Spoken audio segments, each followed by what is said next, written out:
Hunting for Answers is a production of the Black Effect Podcast Network and iHeartRadio. Welcome to Hunting for Answers, a true crime podcast. I'm your host, Hunter. A pregnant college student leaves a basketball game after texting her mother that she is going to meet someone. She is just weeks away from giving birth. Her family is preparing for a baby boy. But after that night, no one hears from her again. She never comes home. Days later, investigators find her car abandoned. And as the search continues, the case begins to move in a different direction, toward the last person known to have met with her. This is the story of Rochelle Stubblefield. Rochelle Stubblefield was 20 years old. She was born on December 25th, 1994. She lived in Northwest Indiana, and at the time of her disappearance, she was a student at Calumet College of St. Joseph. She was studying criminal justice. Those close to her said Rochelle hoped to work in law enforcement. She also ran track at the college, and in late 2015, she was preparing for something else: motherhood. Rochelle was about 8 months pregnant. Her son was due in December of 2015, and her family was preparing for his arrival. He was expected to be named Amir Deshaun Thomas Stubblefield. In just weeks, Rochelle was expecting to give birth to her first child. But before that day could come, Rochelle disappeared. On November 10, 2015, Rochelle attended classes at Calumet College. Later that day, she went to a basketball game with friends. At some point during the evening, she texted her mother. Court records state that Rochelle said she would not be coming home right away. She said she was going to meet Deron Fuller. The game ended around 9:30 p.m. As investigators later pieced together her final known movements, they traced them back to Williams School in Gary, Indiana. Prosecutors later said that Rochelle met Fuller there. After that night, no one publicly confirmed seeing or hearing from Rochelle again. When Rochelle did not return home, concern started to grow. And as the hours passed, no one seemed to know where she was.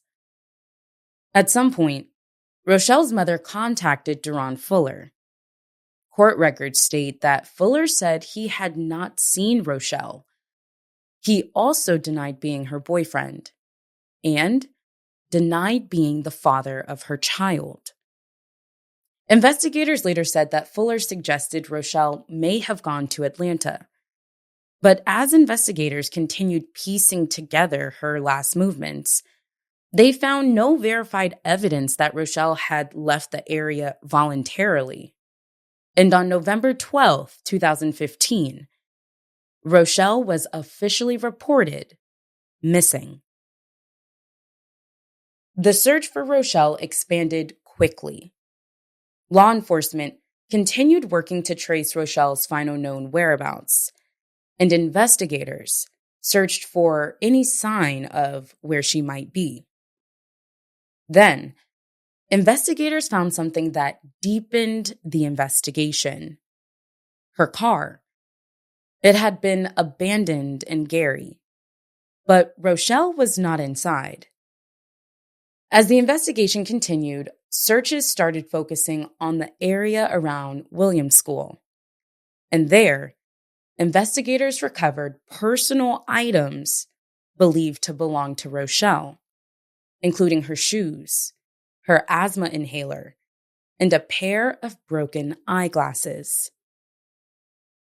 Court records say that cadaver dogs also alerted multiple times in a wooded area near the school.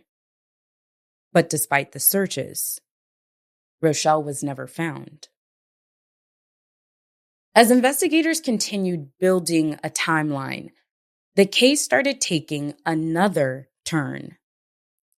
Investigators later said that an argument reportedly took place sometime during those final hours. On November 20th, 2015, Deron Fuller's cousin contacted police. Court records state that the cousin told investigators Fuller had admitted to killing a pregnant woman in Gary. Court records also state that another woman later told investigators that Fuller said he had killed Rochelle. As investigators continued comparing statements, phone records, and the timeline, more attention started turning toward Fuller. But even as the investigation continued, Rochelle and her son were still missing. For years, Rochelle's family was left without answers. Her body had never been found, and many questions about what happened in those final hours remained unclear. But investigators continued building their case. Then in 2020, nearly 5 years after Rochelle disappeared, Deron Fuller was charged with 2 counts of murder, one for Rochelle and 1 count for her unborn son.